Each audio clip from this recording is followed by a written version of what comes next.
me.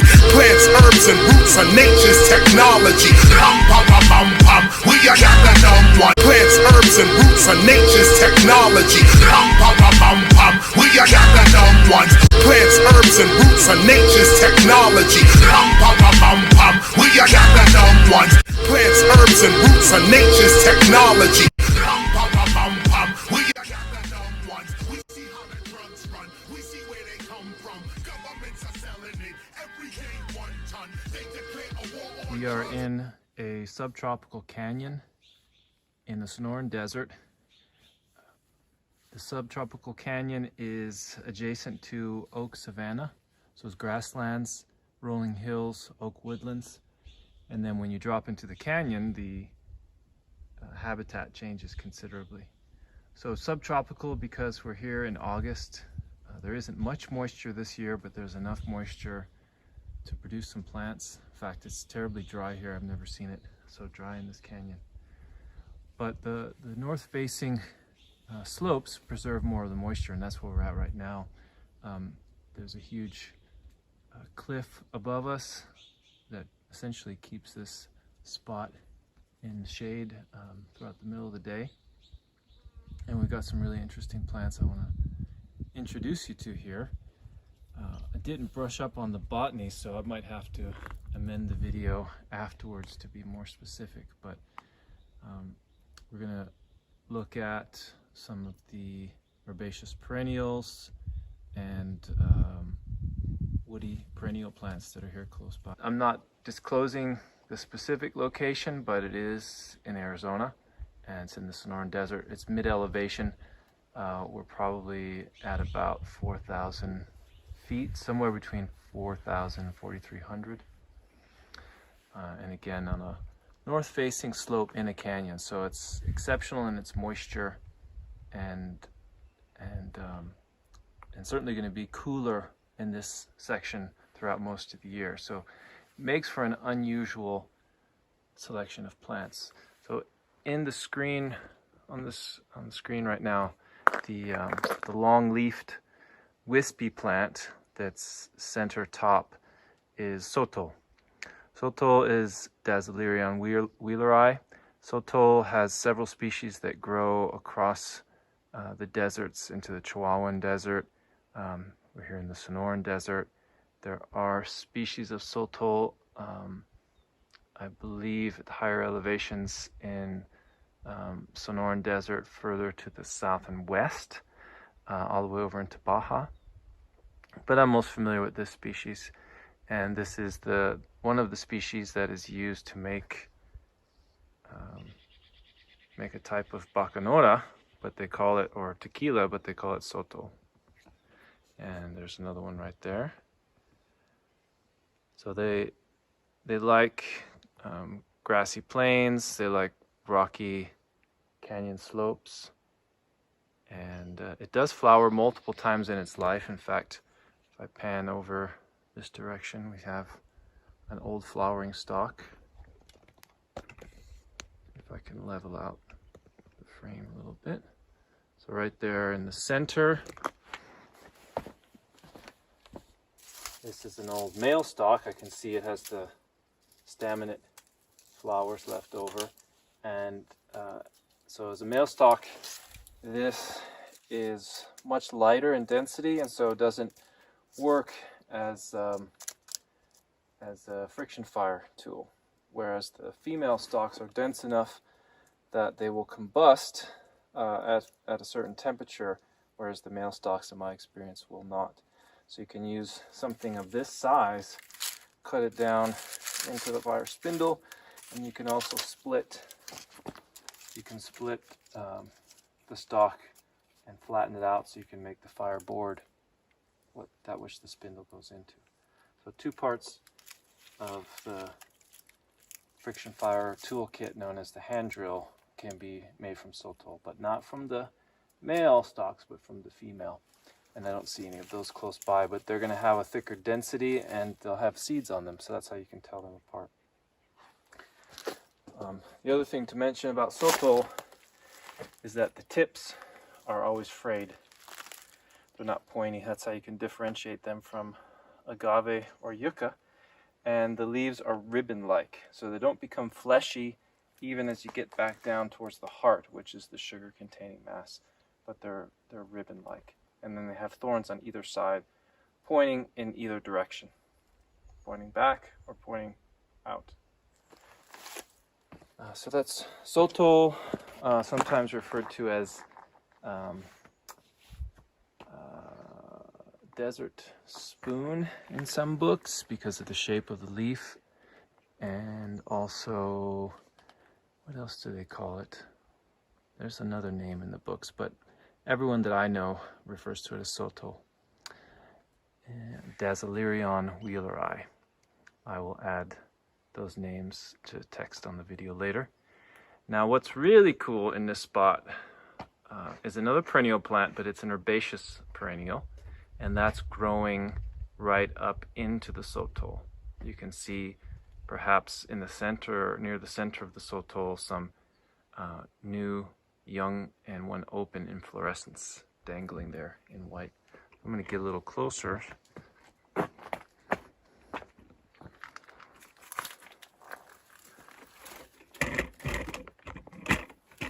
See how close we can get.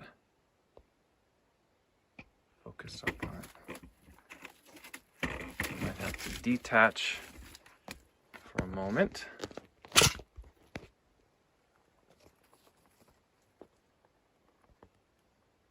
Some of you may recognize the resemblance on that to passionflower, and although it looks different than the conventional Passiflora incarnata of herbal commerce or Passiflora edulis, the edible passionflower of international commerce, this is a native Passiflora. And that's in part where my botany is lacking right now. I can't recall if this is Passiflora bryonia, but one of the important botanical attributes of Passiflora that you want to note, right above the inflorescence, there's a curling tendril. Curling tendril. And if I come back out, we'll look more closely at the leaves. These are three-lobed leaves. So the Passiflora can be mistaken with Ipomoea species that are similar, but you might notice on the central lobe, well actually all three lobes, there's teeth towards the base of the lobes.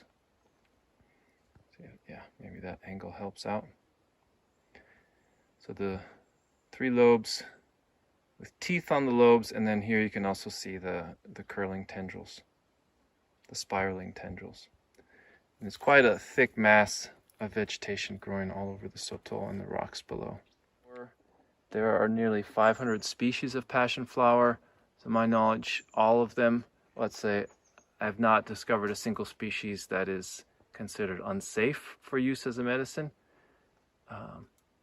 or invaluable, or I should say, I don't know a single species that isn't useful as a medicine.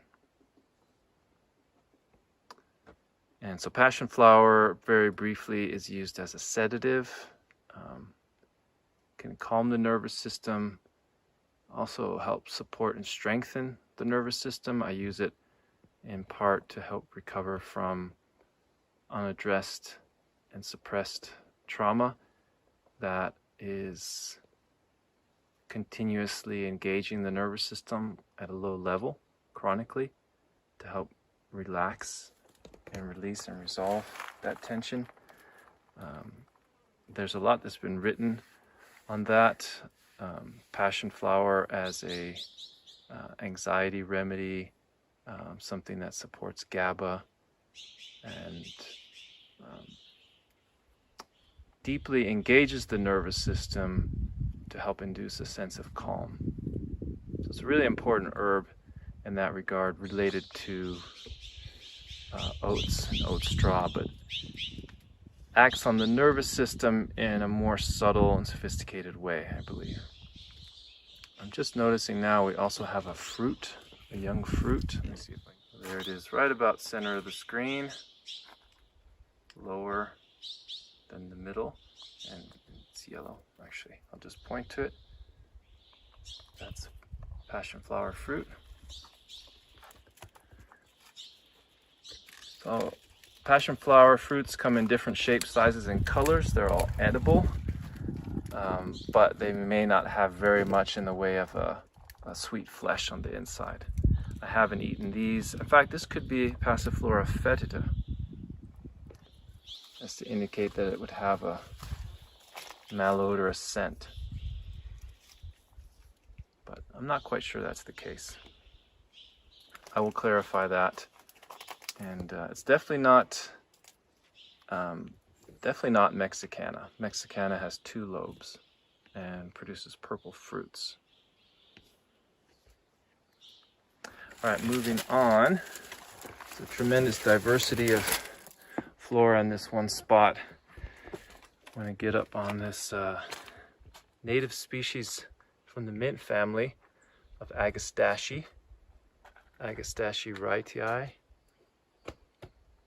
Agastache wrightii is just beginning to flower now. It will produce lilac lavender flowers. I've been able to grow this from seed, and it's a perennial plant. There's some flowers right there. It's different than the high elevation Agastache that we have in the southwest in that it's particularly aromatic. And those aromatic properties, I feel, contribute to its diaphoretic and its carminative properties. It's a really nice sedative to the nervous system while enhancing digestion. Let me see if I can get a better shot in the distance. There's one with a butterfly on it with a full inflorescence. Try to zoom in. Gives you a better sense of its habit in its full inflorescence. So I use it primarily as a tea. It changes its flavor considerably as a tincture, but as a tea it's quite pleasurable and it produces a mild tingling sensation on the mouth. It's a strong diaphoretic, so it's an excellent either complement to something like peppermint or substitute for peppermint in a general cold and flu tea, viral illness tea. But also wonderful for people with nervous stomach. This is not something you can find in commerce. It's something you would have to find in the wild and then gather seed and cultivate yourself because there isn't that much available in the wild. But working with a Yaqui medicine woman, curandera, years ago, she told me about this plant called tatachinoli. And the way she was describing it, I had a sense this might be it. And in describing it back to her and showing her photos and eventually bringing in some of the dried herbs, she confirmed, yes, that's it. So they would use this for some of the things that I've already mentioned, as well as panic attacks, anxiety, nervousness, insomnia. It's a very potent herb for calming the nervous system. Agastache wrightii, the mint family. Sonoran giant hyssop would be a common name.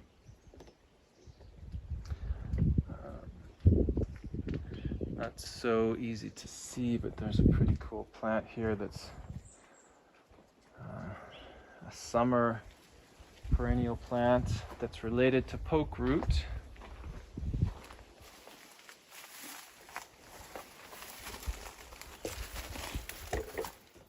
There you can see some flowering. Oh, I'm going to pan out again. This is Ravinia humilis, also known as partridge berry. It'll produce red berries in about a month. There's a mint family plant growing around it, which is a Stakes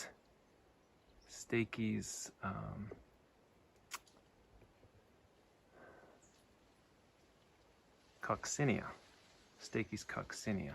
It's no longer flowering, but you can see the remnants of it interspersed in the background with the agastache. But in the foreground, these bent stalks and taller stalks in the foreground is Stakes coccinea. Stakes coccinea has some mild anti-inflammatory, cooling properties, astringent, diaphoretic, mildly sedative to the nervous system. That can be found abundantly throughout middle elevations in southern Arizona. And then right behind it, uniquely, we have chokecherry. So it's just interesting to find that growing together, these three, partridge berry, scarlet betony, tatachinoli or Sonoran giant hyssop, and chokecherry, which happens to be underneath a, I believe, Mexican blue oak. There are also Emory oaks. This is a young Emory oak right in front of me. And another species of oak, Quercus oblongifolia. It's much wider leaves. Quercus oblongifolia has a revolute margin, so a curled under margin of the leaves. And a very distinct difference between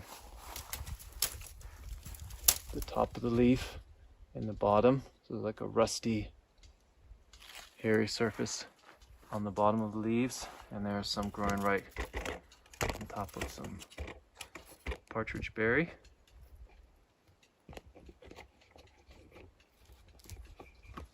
Getting the hang of a new tripod and how to manipulate it effectively. Here we also have some penstemon.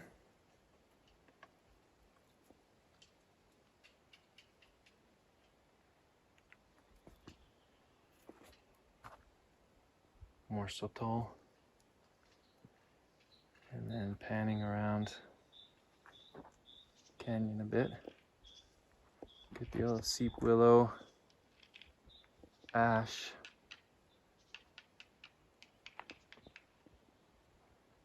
some young willows.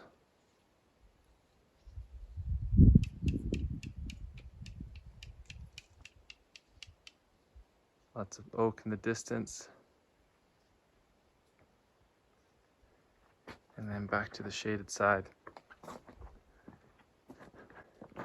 Right in front of us is a chokecherry in the background of a Emory oak. So the chokecherry sticking out on the right, waving in the wind, and then the Emory oaks front and center. Emory oak leaves have spines on the margin, kind of thick and leathery. And chokecherry has tiny teeth on the margins, which may not be visible on this camera. And tiny stipules hanging from the stem. The most clear about the chokecherry is its bark, dark bark with thin white lenticels or horizontal marks along the bark. So quite a unique agglomeration of plants just to have passionflower and chokecherry growing in the same spot, not to mention Emory oak, partridge berry, sotol, Sonoran giant hyssop, a bit of prickly pear in the background.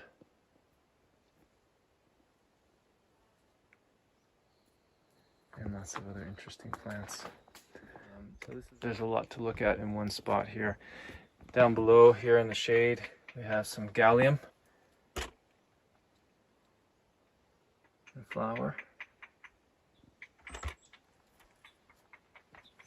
And then growing from the cliff side, we have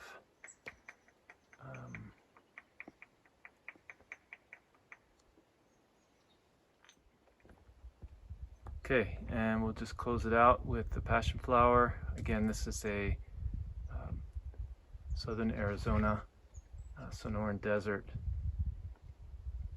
riparian area, middle elevation canyon, surrounded by oak woodlands and savanna, with unique habitat including Emory oak, chokecherry, sotol, passionflower, Sonoran giant hyssop, native gallium, and many others. So hope you enjoyed this. Stay tuned, there'll be more plant specific videos coming soon.